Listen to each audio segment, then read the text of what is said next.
Muy buenas noches. Hoy es domingo y como todos los domingos nos encontramos con ustedes para platicar en el nombre de la ley.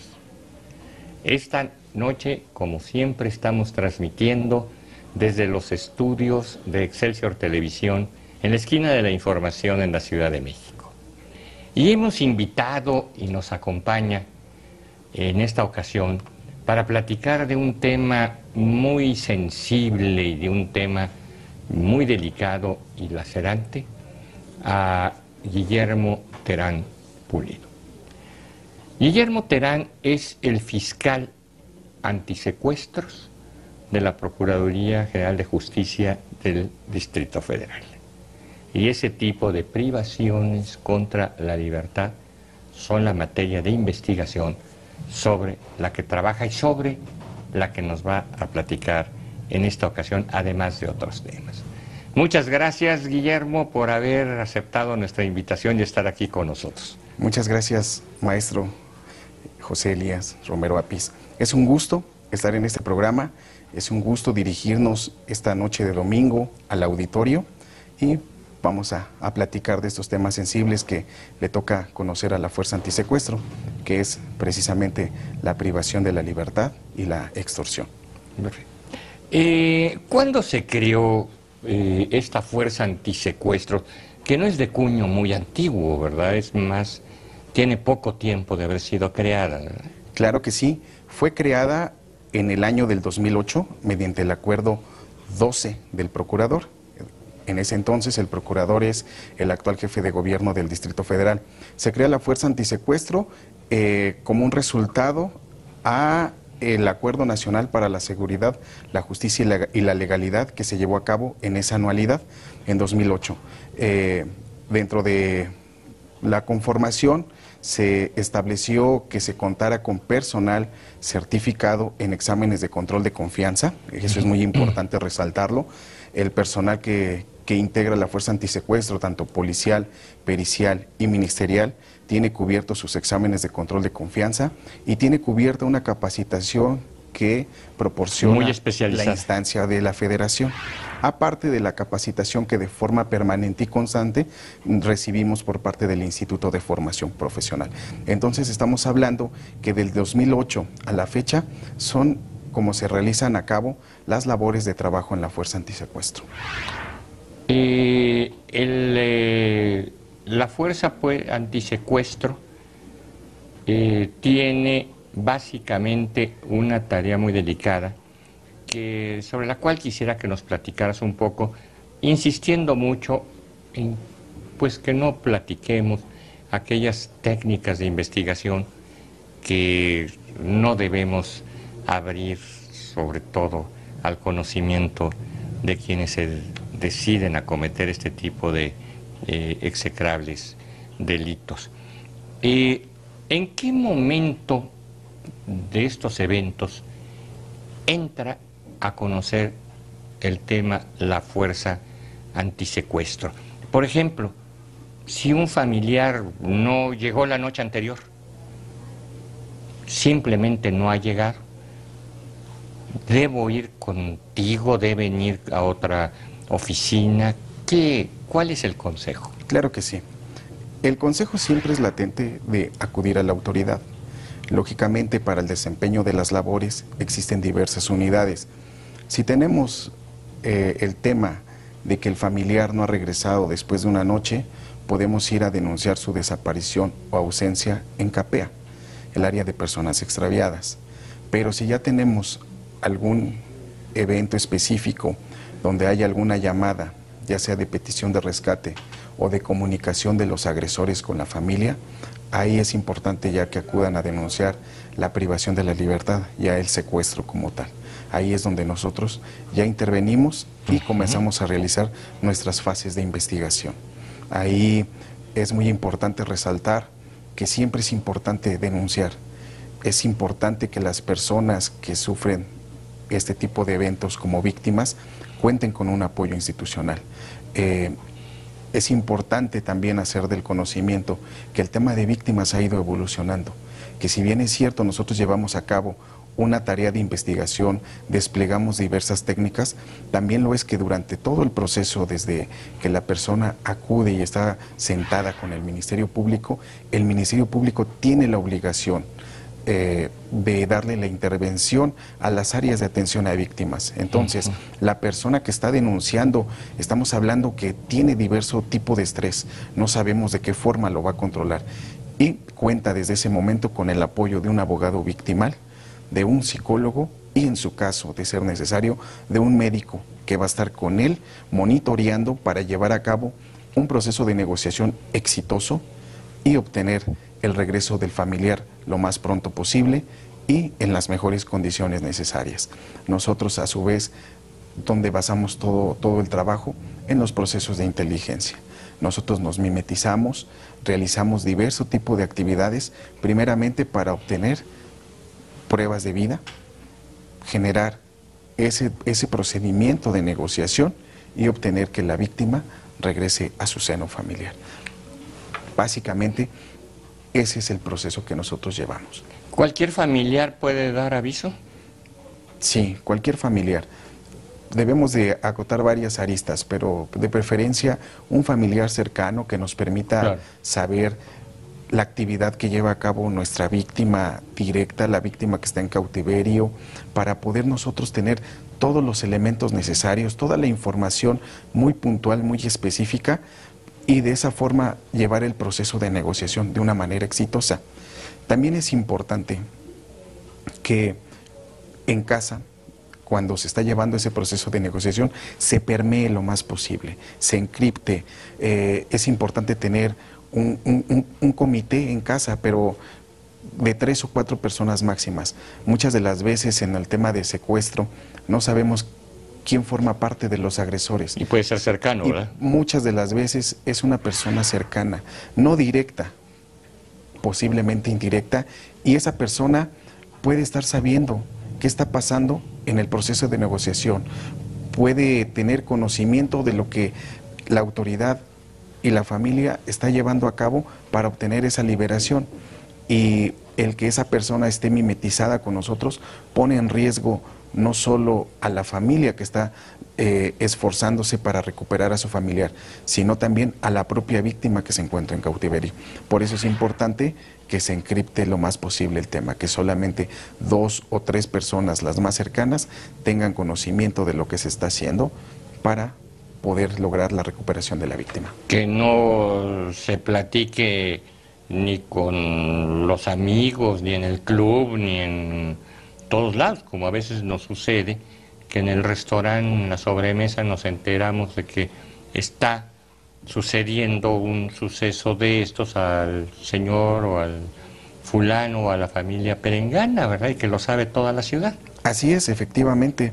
Hay que mantener esa total discreción durante el proceso de negociación, e incluso retomando un poquito la parte del proceso de atención a víctimas, para llevar a cabo nosotros ese proceso de negociación de una forma exitosa, nosotros encriptamos a la persona con la cual nosotros vamos a negociar.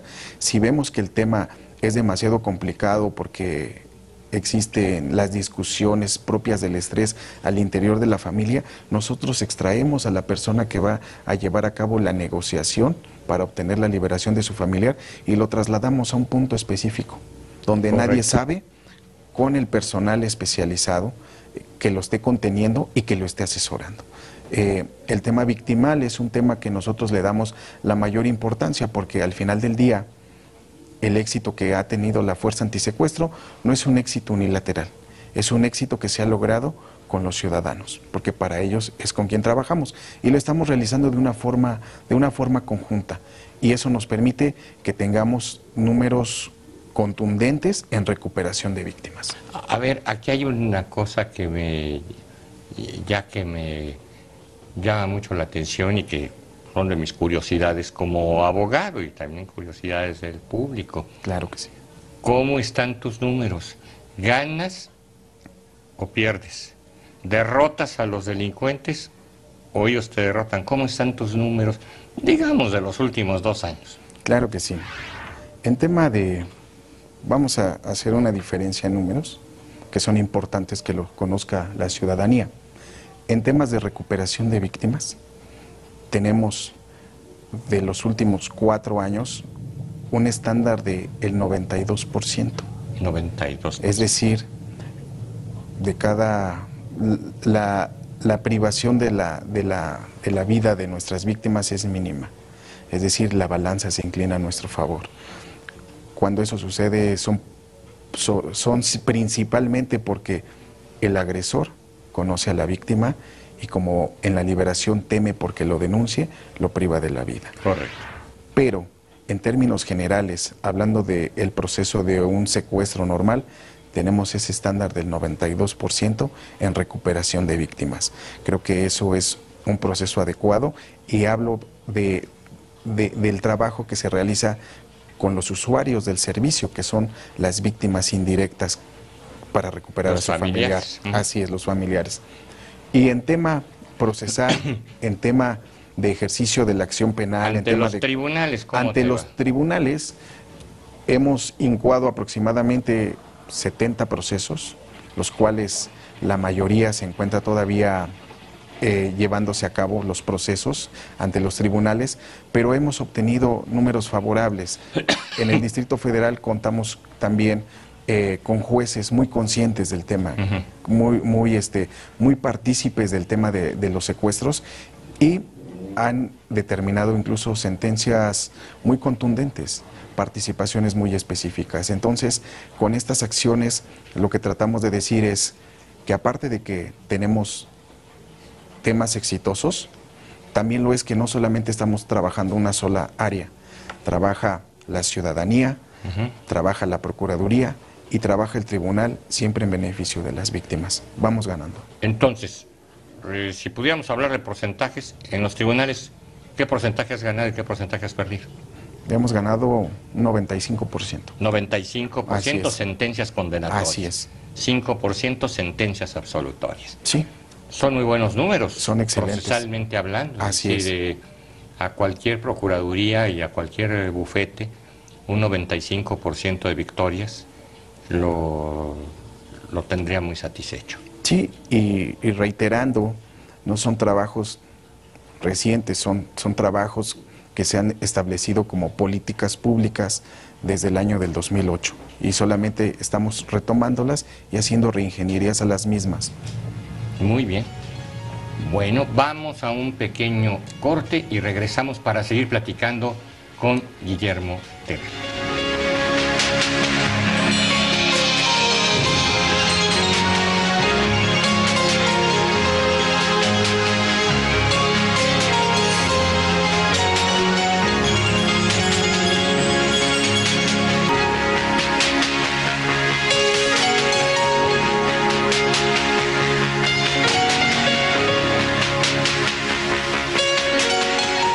Regresamos para nuestra conversación con Guillermo Terán, el fiscal que encabeza, que jefatura la Fuerza Antisecuestros del Distrito Federal. Guillermo, además del secuestro te encargas de otros temas que quizá sean más frecuentes y que llevan en muchas ocasiones a la zozobra a la población, que son las extorsiones. ¿Cómo distinguimos, en primer lugar, una extorsión de un secuestro? Es decir, ¿en qué se diferencia uno y otro? Pareciera que cuando hay un secuestro también se está extorsionando a la familia, y a veces cuando hay una extorsión suponemos que puede haber un secuestro entendida como privación de libertad. ¿Cómo es la diferencia entre esto? Claro que sí. La forma en que el agresor hace contacto. El secuestrador es muy contundente en su petición. El extorsionador es muy incisivo en su petición. Entonces, esa es la primera forma en que los diferenciamos. La otra, hay diversos mecanismos. Lógicamente, la globalización abarca todo, no solamente es una globalización económica, sino también hay una globalización social. Y en esa parte, nosotros trabajamos muy de la mano, no de forma independiente, sino con la sociedad civil. Nosotros tenemos participación activa con México Unido contra la Delincuencia, con el Consejo Ciudadano de Seguridad Pública y Procuración de Justicia del Distrito Federal. Y con ellos hemos establecido una base de datos de números recurrentes, de personas recurrentes, de cuentas recurrentes, que es con lo que nosotros estamos trabajando. Nosotros tenemos un programa de prevención al delito de extorsión que se llama Yo no pago extorsión. Cuando se estableció este programa de prevención,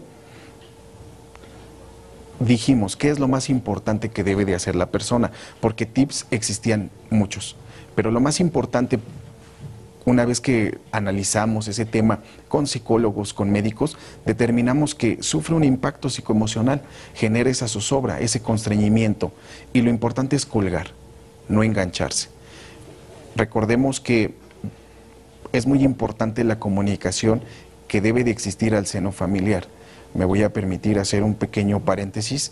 Yo recuerdo muy bien algunos comentarios de mi abuelo, que me decía, a ver hijo, si alguien viene a tocar la puerta y te dice, es que su familiar acaba de chocar, créeme que yo no voy a pedir tu ayuda, pediré la ayuda de un mayor. Entonces, no les creas.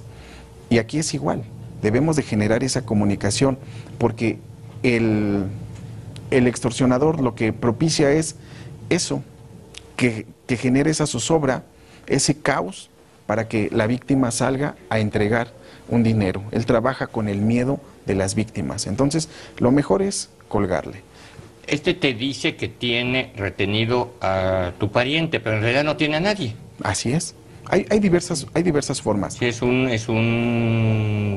una apariencia, un virtual, ¿verdad? Un engaño. Un engaño. Exactamente. Hay diversas formas en las que puede hacer contacto el extorsionador, desde el que te dice que te has ganado un premio cuando no es real, y la gente debe de estar consciente que si no ha comprado un boleto para concursar en algo, pues no va a tener derecho a un premio. O desde el clásico de mamá, mamá, ayúdame, y nosotros en la zozobra empezamos a dar todos los datos que ellos ocupan, hasta como el que acabas de referir, que virtualmente te hacen creer que tu familiar está secuestrado, y no es así porque nadie lo tiene, simplemente ocuparon diversos mecanismos para hacerte creer que tu familiar está, se ciega la gente. porque tú no puedes contactarlo, porque primero lo contactaron a él, le obtuvieron un lucro y le dijeron apaga tu celular, y cuando tú quieres contactar a tu familiar no lo puedes hacer porque está aislado, y entonces tú crees que lo tienen, pero en realidad nadie lo tiene. Eso es básicamente las formas en que el agresor se acerca hacia nosotros. Entonces, lo que nosotros debemos de hacer es no engancharnos, no caer en esas trampas que ellos nos van poniendo. Debemos también de generar una prevención en casa. Si yo en casa tengo niños chiquitos o tengo adultos mayores, pues les voy a pegar en el refrigerador, que es de uso común, pues los tips, las formas en que ellos se acercan. Platicar con ellos, reiteraba el tema de mi abuelo, platicar con los niños, porque muchas veces el niño es el que contesta la llamada, niño de 10, 11, 12 años, y le piden que salga, no le hace nada, pero sin embargo le hacen creer al papá que está secuestrado cuando no es así.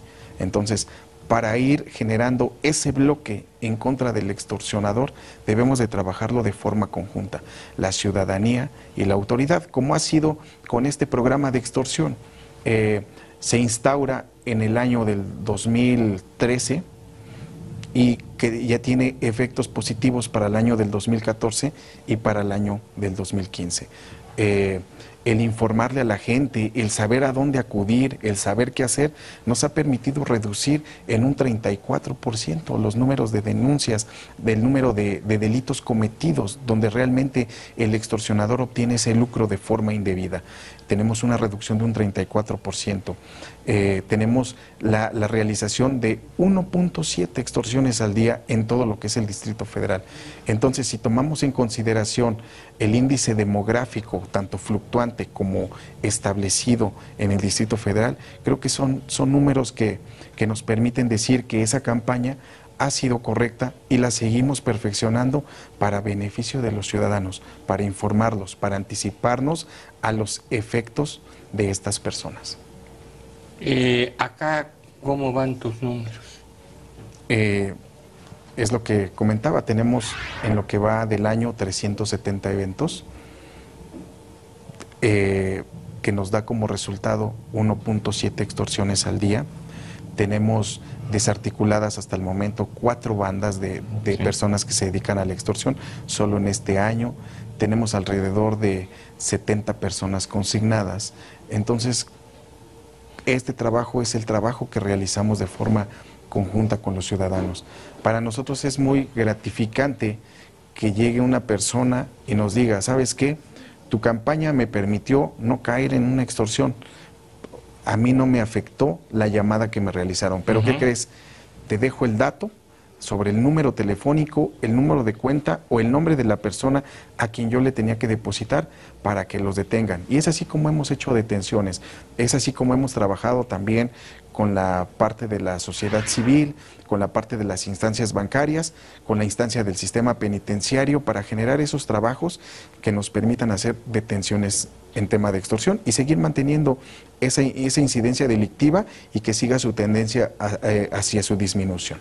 Ha ayudado mucho en esto la participación ciudadana. Yo soy miembro del Consejo de Participación Ciudadana que preside Luis Berman y que realmente los resultados de esa colaboración, de esa participación que tiene con las autoridades y que las propias autoridades han estimulado, permitido y hasta impulsado, ha sido para bien de la sociedad, ¿verdad? Claro que sí, siempre el trabajo que se realiza, si impacta de forma positiva en los ciudadanos, podemos decir que vamos en el camino del éxito.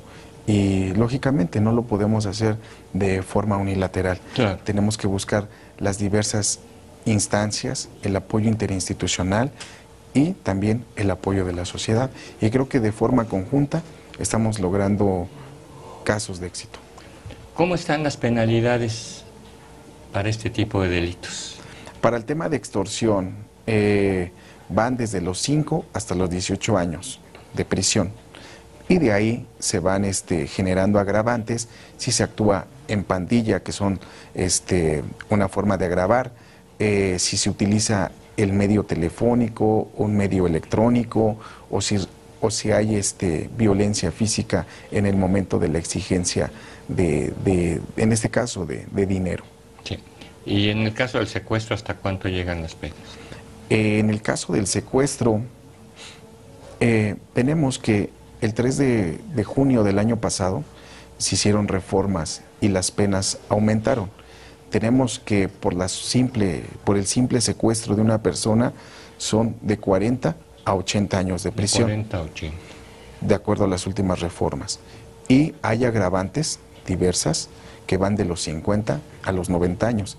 Entre esas agravantes está cuando a alguna persona le hacen alguna mutilación, alguna agresión física o incluso hasta la privación de la vida, son el tipo de penas. Puede llegar por hasta un solo evento. Hasta 90. Hasta 90 años de prisión. Es decir, es prácticamente una pena vitalicia. Vitalicia, Así ¿verdad? es. Salvo que viviera 150 años o 130 años, que no es muy frecuente. Que no es muy frecuente. Todavía en estas alturas de la humanidad. Así es, y también se está trabajando con las áreas penitenciarias para generar centros de reclusión exprofesos para ese tipo de personas, donde se apliquen otras medidas para ir inhibiendo la conducta. Guillermo Terán, te agradezco muchísimo que nos hayas acompañado en esta noche, que nos hayas ilustrado sobre la materia en la que trabajas. Muchas gracias a ustedes por permitirnos entrar a sus hogares y nos veremos en la próxima.